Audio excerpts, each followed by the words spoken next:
Continuamos con este ensayo titulado ¿Puede un ser angelical hacer cruce genético con la raza de los hijos de Adán? En esta oportunidad veremos Episodio 2. Elohim, Malach y los hijos de Elohim, entre sustantivos y sentidos.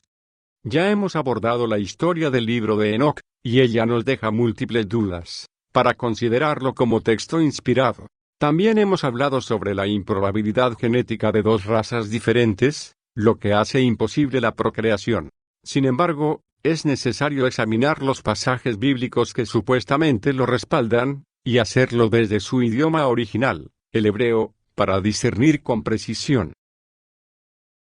Es por ello que, en esta sección, analizaremos uno a uno estos textos. Comencemos por el principio. Génesis 6, 2. Los hijos de Elohim vieron que las hijas del hombre eran hermosas, y tomaron para sí mujeres de entre todas las que habían escogido. La interpretación popular afirma que se trata de seres angelicales, y el libro de Enoc los llama a los hijos del cielo. Según este relato, un ángel llamado Sencasa, jefe de los vigilantes, lidera un pacto para llevar a cabo este plan.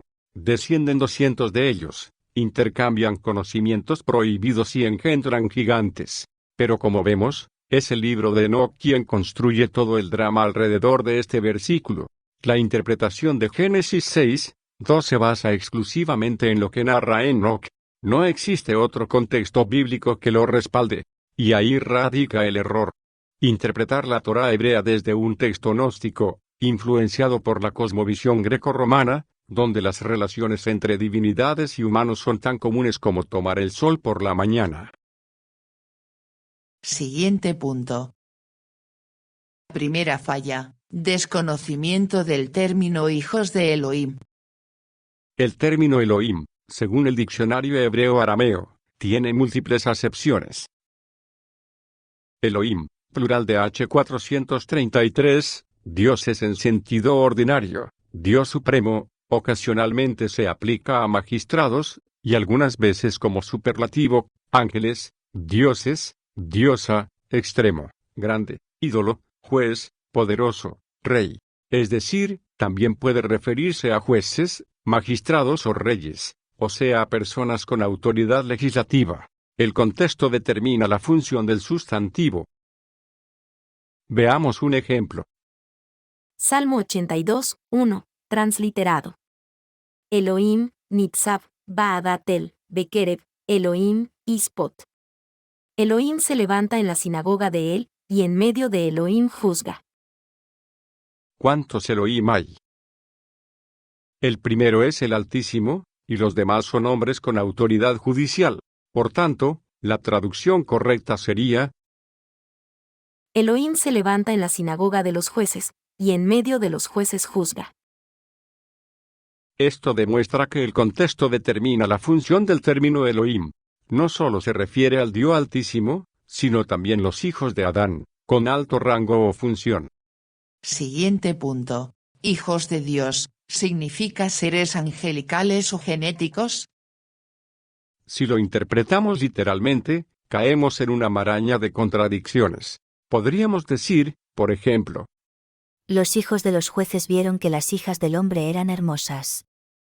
¿acaso esto se sale del significado del sustantivo? Definitivamente, no. Lo que ocurre es que no seguimos la narrativa gnóstica del libro de Enoc, que atribuye sexualidad a los ángeles. Pero como ya vimos, los malajim no tienen sexo, ni órganos reproductores. No hay ángeles machos ni hembras. Eso es mito gnóstico, no hebraico. Siguiente punto. ¿Qué significa ser hijo de Dios? Veamos este texto. Juan 1. 12. Pero a todos los que lo recibieron, a los que creen en su nombre, les dio potestad de ser hechos hijos de Dios. Si seguimos la lógica de Enoc, todos los creyentes serían ángeles. ¿Volamos del cielo a la tierra? ¿Dónde están nuestras alas? Parece parodia, pero el objetivo es invitar a reflexionar con razón, no con adrenalina. Desde una perspectiva hebraica, ser hijo de Dios es cumplir su voluntad, apegarse a él y guardar sus mandamientos, como dice el rabino Saúl de Tarso. Romanos 8. 14. Porque todos los que son guiados por el Espíritu de Elohim, estos son hijos de Elohim. ¿Hay textos que llaman hijos de Elohim a los ángeles? Sí, claro que sí, veamos. Job 1, 6. Llegado el día en que los hijos de Elohim se presentan ante Hasem, vino también, con ellos el acusador. Aquí los malajim son llamados hijos de Elohim porque están sujetos a su voluntad, pero la postura gnóstica cristiana afirma que los ángeles tienen libre albedrío, pero... ¿es cierto? Veamos. Job 1, 12. Entonces dijo Hasem al acusador, he aquí todo lo que tiene está en tu mano, solo que no pongas tu mano sobre él. ¿Lo que le ocurrió a Job fue decisión libre del acusador? No, claro que no, fue una orden directa del Creador. El acusador no puede actuar sin permiso. Nunca ha tenido libre albedrío frente a los hijos de Adán. Eso corresponde al mito popular religioso. Es propio de personas que no aceptan las consecuencias de sus decisiones y a las que les resulta más fácil culpar a otros. Siguiente punto. Textos contundentes sobre la soberanía divina. Deuteronomio 32. 39. Ved ahora que yo soy, y no hay Elohim conmigo, yo hago morir, y yo hago vivir, yo hiero, y yo sano, y no hay quien pueda librar de mi mano. Lamentaciones 3. 38. ¿No procede de la boca de Elión tanto las desgracias como lo bueno? ¿Dónde aparece el acusador como autor del mal? No aparece. ¿Por qué? Es muy sencillo. El Altísimo no tiene rivales ni enemigos. Si los tuviera, dejaría de ser Altísimo. ¿Qué tipo de Dios estaría a la defensiva frente a su propia creación? No se trata de una cuestión de gustos, sino de lógica. Hay que verlo como lo que es, la Torá de Elohim, y no como un libro de cómics. Siguiente punto. El mito de la rebelión. ¿De dónde surge? La mente gnóstica cristiana lo hace posible, utilizando mitología grecorromana como herramienta. Allí en esa mente mitológica, los dioses olímpicos luchan contra titanes, titanomaquia, o gigantes, gigantomaquia, para imponer orden. Lo mismo ocurre en la mitología mesopotámica, Marduk versus Tiamat, o la nórdica, guerra entre dioses. Pero en el contexto hebraico, a diferencia de las religiones paganas, es absurdo e ilógico hablar de rebelión contra el Altísimo. Siguiente punto. ¿Y la rebelión de Lucifer? Diremos que casi el único versículo que se suele citar es Isaías 14, 12-15, como prueba de una supuesta rebelión celestial, pero rara vez se lee el contexto completo. El capítulo inicia con Isaías 14, 4. Entonces pronunciarás esta mofa contra el rey de Babilonia. Todo el pasaje está dirigido al rey de Babilonia, no al acusador ni a un ser llamado Lucifer. El lenguaje es simbólico y alegórico, no literal. Describe cómo el rey, a pesar de su poder, será abatido y humillado. Lo mismo ocurre en Apocalipsis 12, que narra la persecución de Israel desde sus orígenes hasta los últimos tiempos. Israel, representado como la mujer, da a luz al Mesías, y el dragón, figura del futuro anti-Masíaj, anticristo, intenta devorarlo. Ahora bien, cada malaj, ángel, tiene una ocupación específica, asignada por el Creador. Algunos son custodios personales, como lo afirma Salmos 91, 11. Pues a sus ángeles mandará acerca de ti, que te guarden en todos tus caminos. Claro está, siempre y cuando tus caminos sean conforme a la Torá. De lo contrario, no se envían cuidadores, sino malajim adversarios. Saúl fue atormentado por uno de estos en 1 de Samuel 16, 15-16, cuando sus siervos le dicen: Un espíritu malo de parte de Elohim te atormenta. También hay malajim encargados de custodiar la fauna y la flora, según enseñanzas del Midrash y el Talmud. Incluso existen ángeles asignados a ciudades, como se muestra en Daniel 10 y 13. El príncipe del reino de Persia se me opuso durante 21 días, pero Miguel, uno de los principales príncipes, vino para ayudarme. Cada uno cumple su rol, asignado por el amo del universo. Por tanto, cuando se emplea lenguaje poético y simbólico, no hay lugar para interpretaciones literales. Desde secundaria sabemos eso. En conclusión, los mensajeros celestiales no poseen libertad de acción, pues no fueron creados con esa capacidad. Su existencia está determinada por funciones específicas, asignadas por el Creador: la libertad de elección, el poder de desobedecer, errar o redimirse. Es un atributo exclusivo de los hijos de Adán. Siguiente punto. ¿Qué ocurre con la palabra ángelos en griego o mensajero? Antes de continuar con el análisis de los versículos restantes, es necesario comprender el origen etimológico de la palabra ángel. En español, el diccionario de la Real Academia de la Lengua Española la define como espíritu celeste y mensajero de Dios en diversas religiones, como la cristiana, judía y musulmana. También se emplea para describir a una persona con cualidades como bondad o belleza, o en un sentido más amplio, para referirse a la gracia y el encanto de alguien.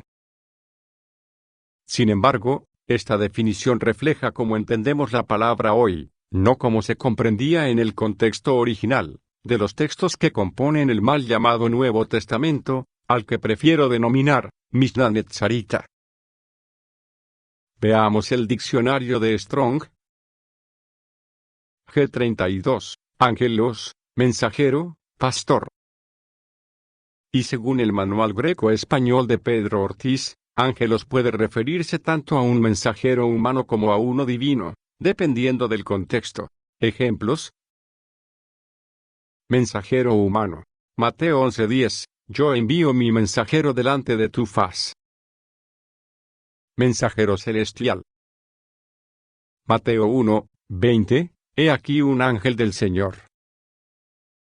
Persona encargada de una comunidad, pastor. Apocalipsis 2:12, al emisario de la comunidad judía en Pérgamo.